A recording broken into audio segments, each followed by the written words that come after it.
हाँ, good morning students. तो पिछले वीडियो में हम लोगों ने क्लास 9 आईसीएसई की geography book discovering the world का chapter 2 geographic grid latitudes and longitudes equator तक पढ़ चुके थे। तो आज हम लोग उसके आगे पढ़ेंगे। तो आइए पढ़ते हैं। Latitude and heat zones of the earth. The spherical shape of the earth causes different parts of the earth to be heated to different degrees. The region near the equator gets more direct rays of the sun. The direct rays are concentrated over a smaller area, so it heats up the earth more. कहने का मतलब है कि equator पे सन का raise हम लोग का डायरेक्ट पड़ता है, जिसके कारण इक्वेटर का जो एरिया है वो ज़्यादा हीटअप होता है। As one move away from the equator due to the curvature of the earth, the sun rays strike the earth's surface at an angle. The slanting rays spread the heat over the larger area and show they do not heat to the same extent as the direct rays. क्योंकि equator पर direct पड़ा तो इसलिए वहाँ पे heat ज़्यादा मिलेगा। और जैसे जैसे इक्वेटर से हम लोग दूर जाते जाएंगे, या तो नॉर्थ की ओर या तो साउथ की ओर, तो रेज जो है वो स्लैंट पड़ेगा, यानी कि वो सेम रेज ज़्यादा एरिया पे फैलेगा, जिसके कारण क्या होगा कि वहाँ पे हीट सरफेस पे अर्थ कम एब्जॉर्व करेगा। Thus the temperature decreases as we go away from the equator. इस तरह से जैसे जैसे हम इक्वेटर से या तो नॉर्थ या तो साउथ की ओर दूर जाते जाएंगे तो टेम्परेचर घटते जाएगा। तो 3 main heat zones are recognised. These are, तो इस तरह से 3 मेन हीट जोन्स हैं, जो कि हैं टॉर्रिड जोन, टेम्परेट या टेम्परेचर जोन, और तीसरा है फ्रिजिड जोन। तो टॉर्रिड जोन किसको बोलेंगे? The region between the Tropic of Cancer and Tropic of Capricorn receives direct rays from the sun year around. This area receives maximum heat and it is called the torrid और hot zone और area of low latitudes. यानी कि equator से लेके, यानी कि Tropic of Cancer और Tropic of Capricorn के बीच का एरिया जो है वही हम लोग का टॉर्रिड जोन कहलाएगा, क्योंकि वो सबसे ज़्यादा हीट एब्जॉर्व करता है। ठीक है, इसीलिए उसको टॉर्रिड जोन या हॉट जोन बोलते हैं। दूसरा क्या है? टेम्परेट या temperature zone. The regions between the Tropic of Cancer and Arctic Circle in the northern hemisphere and the Tropic of Capricorn and Antarctic Circle in the southern hemisphere are less hot. This is because the angle of the sun's rays goes on decreasing towards the poles. These areas have moderate temperatures and therefore called temperate zones और mid latitude area.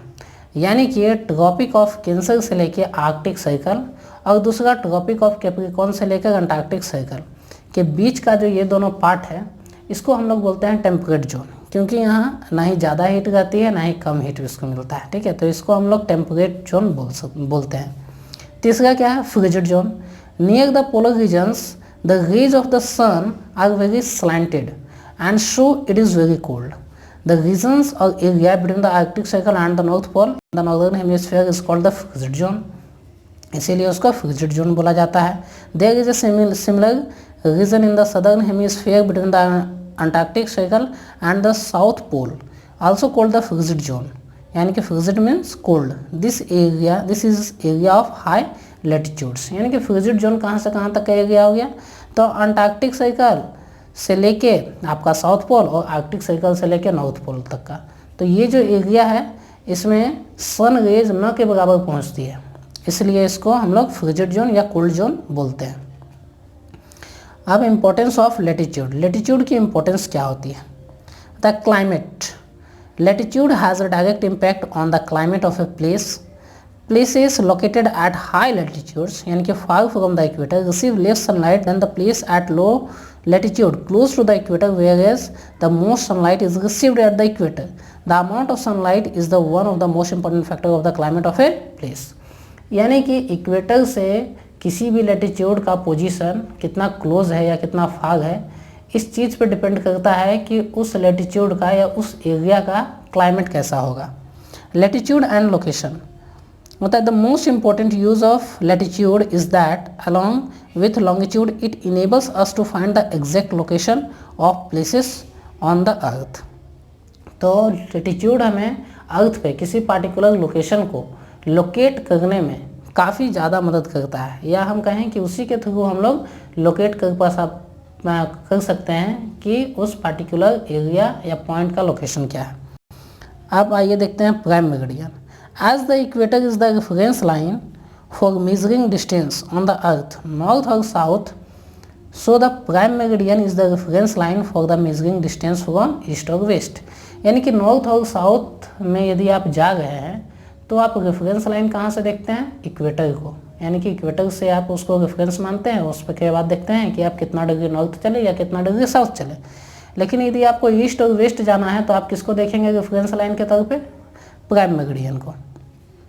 The prime meridian is an imaginary line passing by Greenwich near London. It joins the north and the south poles of the earth. The prime meridian is also called a Greenwich meridian. यानी कि prime meridian जो है वो London के Greenwich से होकर पास करता है, एक इमेजिनरी लाइन से। उसी तरह लॉन्गिट्यूड भी है और लैटिट्यूड है, इक्वेटर है, जो भी है ये सब लाइन इमेजिनरी लाइन्स है, ठीक है। इसको हम लोग अपने सुविधा अनुसार किसी पार्टिकुलर लोकेशन को लोकेट करने के लिए, टाइम वगैरह को सही रखने के लिए, डेट वगैरह को सही रखने के लिए हम लोग इसका इस्तेमाल करते हैं। तो it joins the north and south pole. तो प्राइम मेरिडियन क्या है, नॉर्थ पोल और साउथ पोल को जोड़ता है, जो कि ग्रीनविच से होके पास करता है।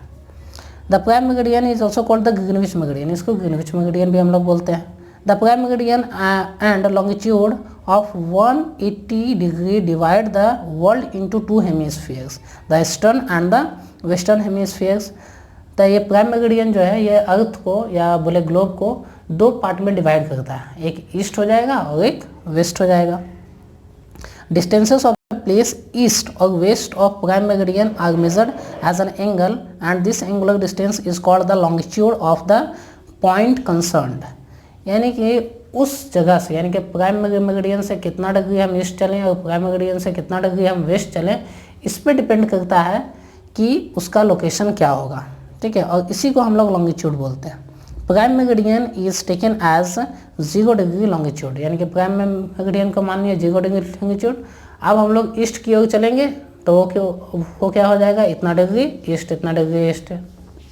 वेस्ट की ओर चलेंगे तो 15 डिग्री, 20 डिग्री, 25 डिग्री, इस तरह से वेस्ट की ओर। तो 10 there are 360 of longitude in all, यानी कि 180 डिग्री ईस्ट की तरफ और 180 डिग्री वेस्ट की तरफ। तो टोटल कितना हो जाएंगे, 360 degree of longitude in all.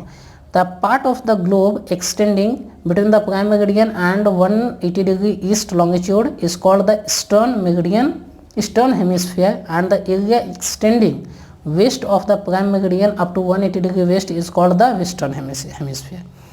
यानी कि प्राइम मेरिडियन से 180 डिग्री वेस्ट तक को वेस्टर्न हेमिस्फीयर और प्राइम मेरिडियन से 180 डिग्री ईस्ट तक को ईस्टर्न हेमिस्फीयर बोलेंगे। उसके बाद India lies in the eastern hemisphere while USA is situated in the western hemisphere। The longitude of 180 degree east and west is the same line just opposite to the prime meridian, thus forming a complete circle with the prime meridian। यहाँ है बोला गया है कि India जो है हम लोग का प्राइम मेरिडियन के ईस्ट यानी कि ईस्टर्न हेमिस्फीयर में है, जबकि यूएसए जो है वेस्टर्न हेमिस्फीयर में है। और जो 180 डिग्री ईस्ट मेरिडियन बोले या 180 डिग्री वेस्ट मेरिडियन बोले, ये दोनों जो है एक ही लेटीट्यूड को दिखाती है, जो कि प्राइम मेरिडियन के जस्ट ऑपोजिट होती है। अब मेरिडियंस ऑफ लॉन्गिट्यूड मतलब lines joining all places at similar angular distance east और west of the prime meridian are called lines of the longitudes और द मेरिडियंस ऑफ लॉन्गिट्यूड्स। यानी कि longitude हम लोग किसको बोल रहे हैं कि lines joining all places similar angular distance east और west of the prime meridian, यानी कि सिमिलर एंगुलर डिस्टेंस से ईस्ट से वेस्ट को जो जोड़ गई है वही हम लोग का क्या है, prime meridians. Lines joining all places at a similar angular distance east or west of the prime meridian are called lines of longitude। अच्छा, ईस्ट और वेस्ट प्राइम मेरिडियन से ईस्ट और वेस्ट को जो लाइन जोड़ गई है वो हम लोग का क्या है, लॉन्गिट्यूड्स। तो उसको मेरिडियंस ऑफ लॉन्गिट्यूड्स भी बोलते हैं। All meridians are semi circle, जितने भी मेरिडियंस होते हैं या जितने भी लॉन्गिट्यूड्स होते हैं वो सेमी सर्कल होते हैं। From north pole to south pole, वो नॉर्थ पोल से साउथ पोल जाते हैं। जैसे कि हम लोग का ये ग्लोब है, ग्लोब में ये यदि पॉइंट हम लोग का 0 डिग्री मेरिडियन है जिसका कि प्राइम मेरिडियन हम लोग बोलते हैं, तो उसी के जस्ट बगल में जो सेमी सर्कल होगा 1 डिग्री 2 डिग्री 3 डिग्री 4 डिग्री और जो उसके अपोजिट होगा वो 180 डिग्री मेरिडियन होगा, जिसको कि 180 डिग्री लैटिट्यूड भी बोलते हैं हम लोग। All meridians are semicircle section from north pole to south pole and they are all equal in length, और वे सारे लेंथ में बराबर होते हैं। Two meridians of longitude 180 degree apart from each other together make a complete, यानी कि two meridians longitude 180 degree apart from each other together make a complete, यानी कि एक मेरिडियन यदि मान लीजिए 180 डिग्री ईस्ट या वेस्ट मेरिडियन जो है ऑपोजिट है, और इधर वाला हम लोग का जीरो मेरिडियन है जो कि 0 डिग्री मेरिडियन, जिसको कि प्राइम मेरिडियन बोलते हैं। यदि ये दोनों को कंप्लीट हम लोग कंबाइन करेंगे तो क्या बनेगा, एक कंप्लीट सर्कल बनेगा।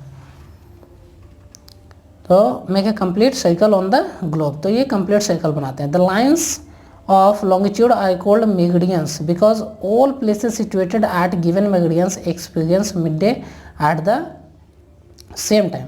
अच्छा क्या है ये, the lines of longitude are called meridians. अच्छा लॉन्गिट्यूड के लाइन्स को मेरिडियंस बोलते हैं because all places situated at a given meridian experience midday at the same time, यानी कि दिए गए मेरिडियंस पे जो सिचुएटेड है तो वो सेम टाइम पे मिड डे फील करते हैं, या फिर वहाँ पे मिड डे सेम टाइम पे होता है। ठीक है, तो ये वीडियो हम लोग यहीं तक रखते हैं। नेक्स्ट वीडियो के लिए हम लोग आप आई बटन पर क्लिक करके अगला वीडियो देख सकते हैं।